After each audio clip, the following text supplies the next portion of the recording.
5, 4, 3, 2, 1. It's Bkids Time! Good morning. We're so glad you joined us for Bkids Time today. We can't wait to grow and learn with you today.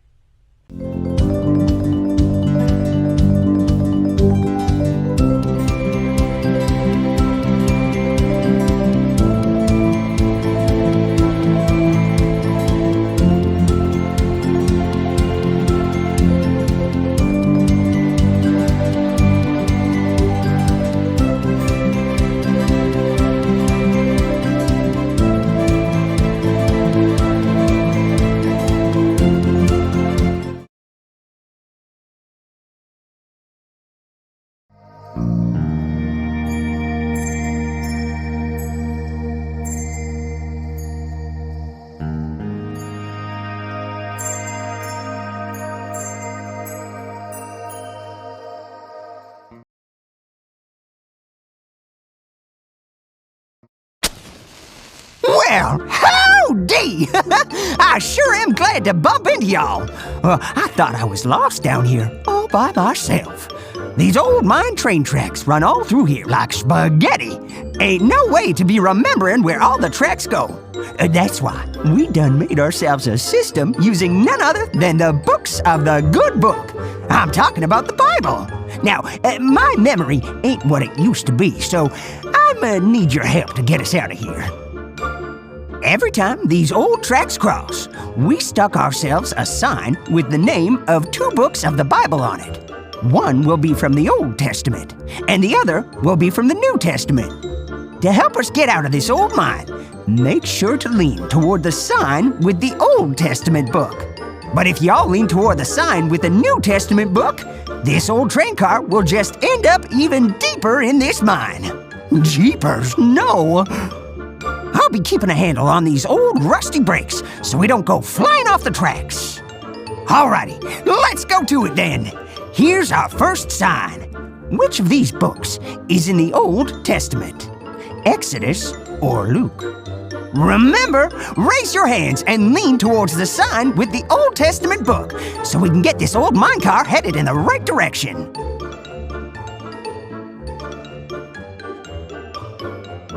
Well, paint me yellow and call me a gold nugget. We might be getting out of this mine today. You're right. Exodus is in the Old Testament. Good work. Oh, I think we've got another sign coming up.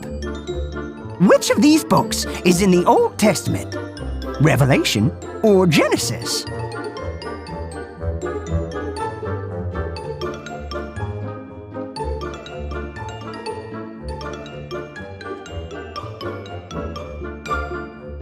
Well, dip me in ketchup and call me a corn dog. You're right. Genesis is in the Old Testament. Well done. Now, hang on tight. Here comes the next sign. Which of these books is in the Old Testament? Philippians or Proverbs?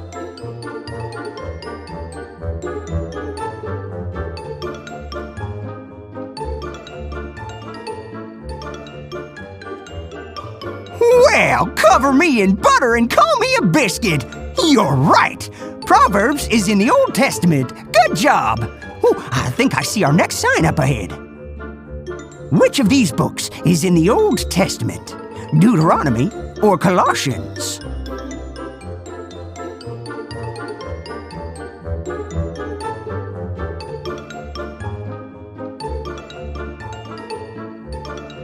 Well, stick me in the dirt and call me a tater. You're right. Deuteronomy is in the Old Testament. Way to go. Ooh, I think we're getting close to getting out of here. Here comes the next sign. Which of these books is in the Old Testament? Daniel or Matthew?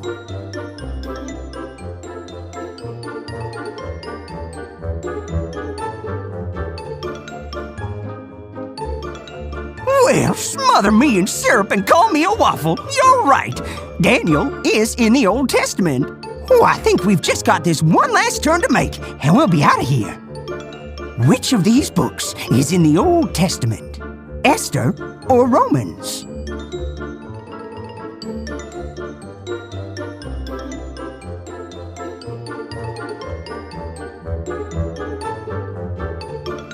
Well, put me in a pot and call me a stew. You're right. Esther is in the Old Testament. Woo-hoo! I'm happier than a flea in a pet store. You guys did it.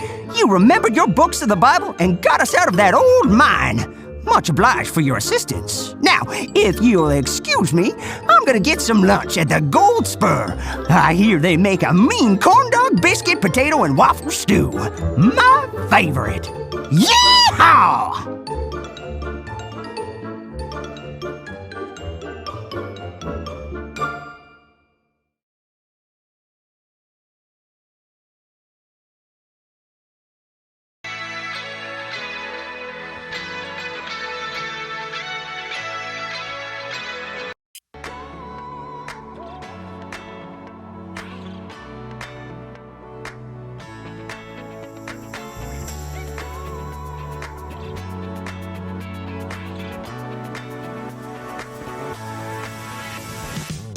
I used to live like I was under attack, dodging arrows from my past. I had no hope for tomorrow.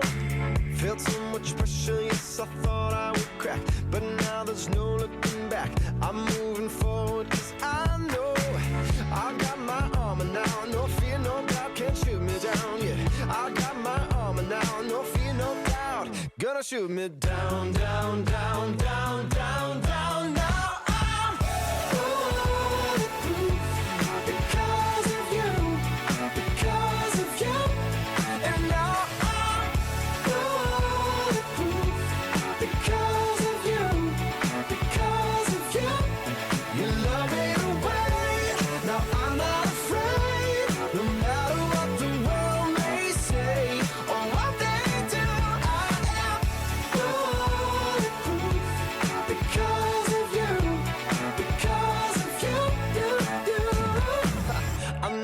Got this whole thing under control. My soul is untouchable because you've already won me.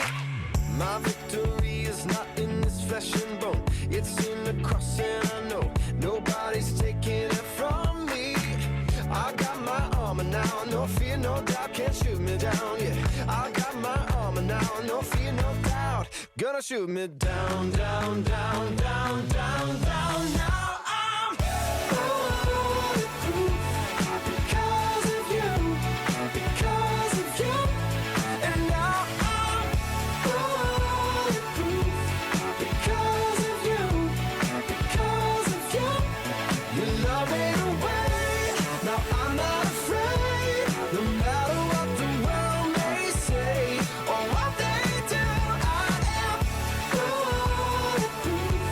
Because of you.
If I gave you the choice between these two presents, which one would you choose?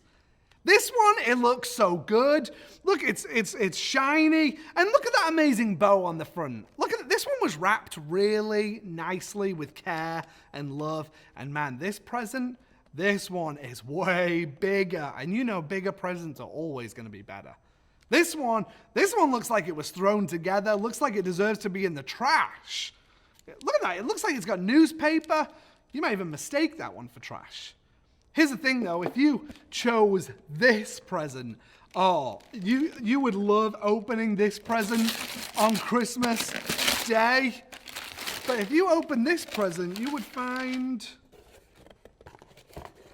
an empty box. You would not want that. If you chose that, you'd be really disappointed. Here's the thing though. Many of you wouldn't have chosen this one. You see, this one doesn't look like much. It looks kind of small. Like I said, you could have mistaken it for trash. But actually, this present is full of something really valuable. A diamond ring. Isn't that kind of cool? This present is worth thousands of dollars. And that present was an empty box. You see, sometimes we make the mistake of judging things by their outward appearance. Sometimes we look at the way things are and we make a judgment. You know, we do that even with people all the time. See, if someone looks a certain way, then we make certain decisions and assumptions about them. But you know, often those assumptions, they aren't even true. And we make a mistake of judging the person based upon their appearance. You know, the Bible tells us that God doesn't judge people based upon their appearance. He looks at their heart. You see, he looks beyond the surface to see who people really are. And in the big God story, the Israelites, they'd been asking for a king. They'd asked Samuel to give them a king. They'd asked God to give them a king. And they'd been given Saul as their king.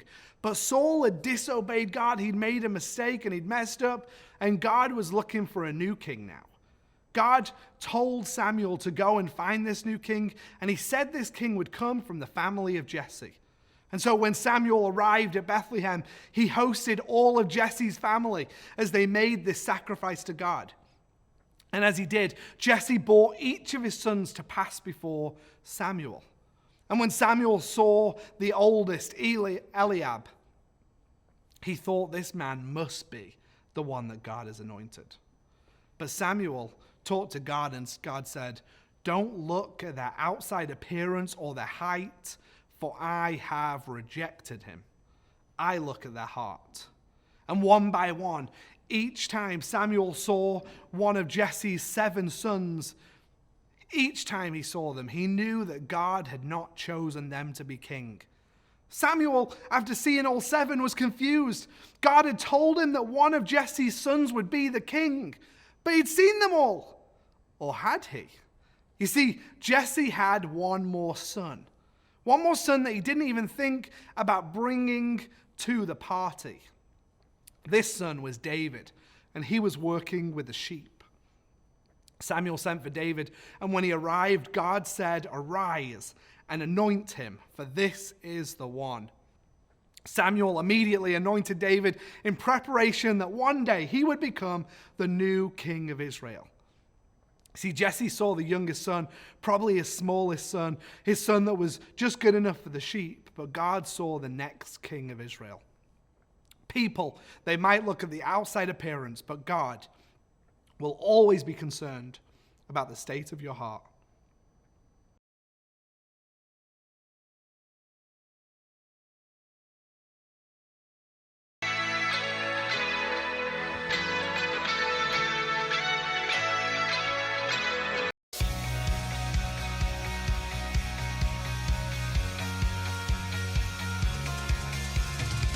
You're doing a new thing, making my heart sing, bringing color to this brand new day.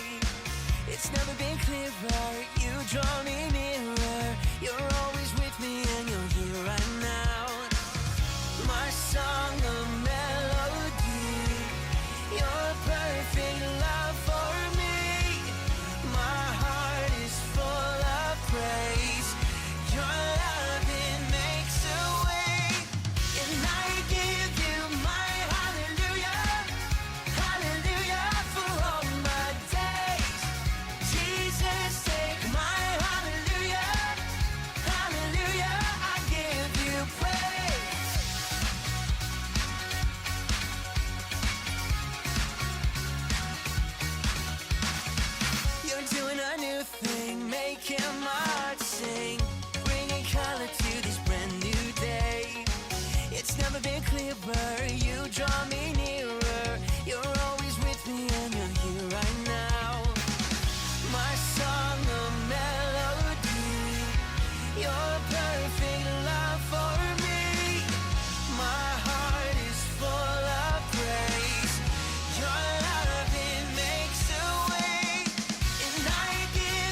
We're so glad you joined us today. We hope you learned something new.